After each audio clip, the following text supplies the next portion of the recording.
Gente, o Brasil não está entendendo o que está lhe acontecendo, né? Esse não é um governo sem projeto. É um governo sem projeto de Brasil, mas com um projeto minucioso de poder a longo prazo, né? No qual o Brasil é só mais uma peça no tabuleiro, né? E que esse projeto, no momento, está em fase de conclusão. O Brasil é grande, não é uma Nicarágua ou uma Venezuela qualquer. É o que eu tenho ouvido quando eu tento alertar as pessoas do que está vindo por aí, né?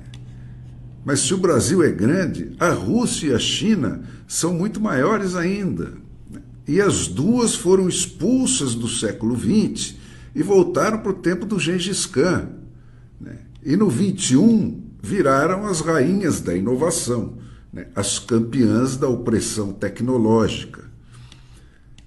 Gente, para eles não tem saída à vista. A Rússia, quando conseguiu se livrar do comunismo, 70, 80 anos depois, não tinha mais ninguém que soubesse viver fora dele.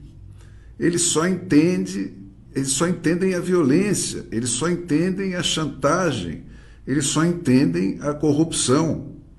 E por isso eles caíram na mão da KGB, caíram na mão da polícia política deles. Agora pensa, quanto a China está disposta a pagar para cercar os Estados Unidos pelo sul, enquanto a oeste tudo que resta é aquela penínsulazinha invadida e decadente chamada Europa. Vocês já jogaram War? Qual é o propósito da criação do Foro de São Paulo, pela dupla Lula e Fidel Castro? Garantir a democracia nas Américas Central e do Sul? Garantir a prosperidade e a liberdade dos habitantes desse pedaço do mundo, pelo que o Lula chama de excesso de democracia venezuelana? Qual é a lógica do narco-estado? É a mesma que no passado fazia todo aventureiro que tomava o poder abraçar a União Soviética, né? Porque se no passado abraçar a União Soviética ela era a garantia de ficar eternamente no poder, hoje quem faz isso é a cocaína. Nos dois casos, o dano colateral é levar uma população inteira à miséria e passar a governar essa população pelo terror. Mas isso nunca foi obstáculo para mega latifundiários de alma como o Fidel Castro e o Lula da Silva. O tripe desses caras é o poder eterno. É só isso que está no horizonte deles. Ficar eternamente sentados na varanda da Casa Grande, dando ordens para os seus capatazes e para os seus capitães de mato para manter a escravaria com medo do chicote, né? Esse tipo de perfil psicológico, gente, está na história da humanidade desde o primeiro registro que existe dela. Entra século, sai século, isso não muda. Eles estão sempre à espreita e a liberdade é uma conquista de cada geração. Tem uma operação concertada para transformar o Brasil num narco-estado. Eles estão soltando sistematicamente os chefes do crime organizado. Eles estão dificultando até o ponto da inviabilidade o trabalho da polícia. Eles transformaram as cracolândias e os morros dominados pelo tráfico em territórios livres onde a polícia não entra. Eles estão se associando formalmente a todos os narcogovernantes, né? Nós já passamos, gente, longe da fase dos sinais. Não tem passo que não tenha sido dado. O mensalão agora virou multinacional. O Lula quer a cubona dele, né? E está comprando barato todos os narcopresidentes falidos à nossa volta. E está se vendendo barato a todos os mega genocídios lá da Eurásia e da Ásia. Ele foi lá sentar no colo do Xi Jinping, abraçar o Putin enquanto ele está estuprando a Ucrânia. Ele aplica àquela situação a mesma lógica que ele aplica à nossa, né? Quem tem de ser preso é a polícia e não os bandidos. Ele já se encontrou mais vezes com André Fernandes, o agente lá da máfia kirchnerista, que promete vender a ele a Argentina, mas é claro que não vai entregar, né? Que com 20 dos seus próprios ministros. O Lula aderiu aos inimigos desse nosso refúgio, gente.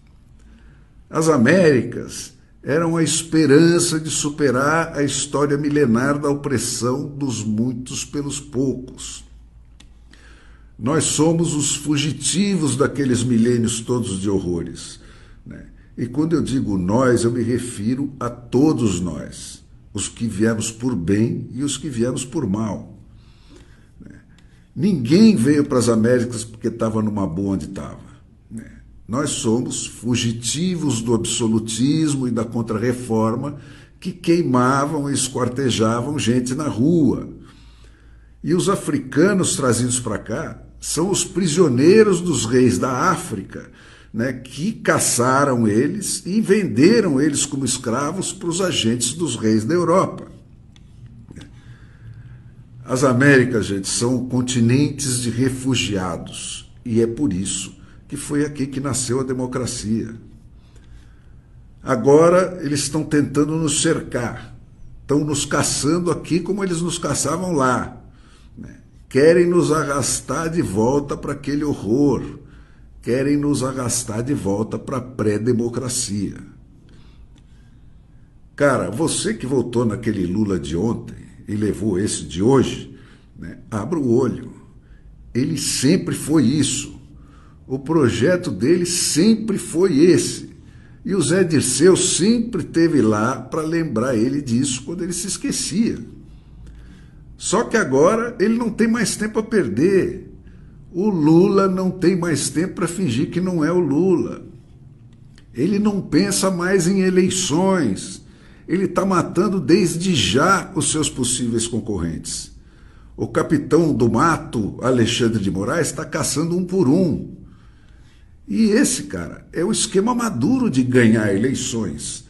É a receita do próprio Foro de São Paulo, que quem formulou foi o Lula em pessoa. Essa discussão bizantina que normaliza esses atentados contra a liberdade e contra o futuro da população inteira de um país quase continental, né, e que agora, com que o mensalão se tornou multinacional, tem pretensões mais que continentais, não se resolve fechada no ambiente deles, dominado pela mídia deles. Só a força do povo no poder pode deter processos como esses. O que garante tudo isso, gente, é um truque barato, né? Nós vamos deixar que eles levem o Brasil a troco de um truque barato? Nós vamos deixar que eles levem esse continente inteiro a troco de um truque barato? O conserto mais rápido contra o aparelhamento do Supremo Tribunal é a remoção dos Rodrigos Pachecos de onde eles estão. Os superpoderes usurpados pelas presidências do Senado e da Câmara para anular as maiorias eleitas pelo povo e bloquear a ação dos representantes do povo a favor do povo é que garantem a impunidade das brutalidades que têm sido perpetradas contra todos nós. Uma emenda constitucional empurrada e exigida pelo povo é o que resolve isso. Emendar a Constituição para declarar a função deles como de meros executores da pauta do Congresso, sem a prerrogativa de determinar a ordem do processamento dela, né, ao mesmo tempo vai reafirmar a Constituição como única baliza do ordenamento jurídico do país e vai armar o Senado para exercer a sua função de polícia do Supremo Tribunal com o poder de caçar quem abusar daquele poder. E para que não reste nenhum mal-entendido, essa PEC, esse projeto de emenda constitucional deveria vir acompanhado de outro redefinindo as funções do próprio STF, proibindo os ministros de se pronunciar fora dos autos, proibindo decisões monocráticas, proibindo o STF de criar leis e restringindo a função dessa corte exclusivamente à avaliação da constitucionalidade das leis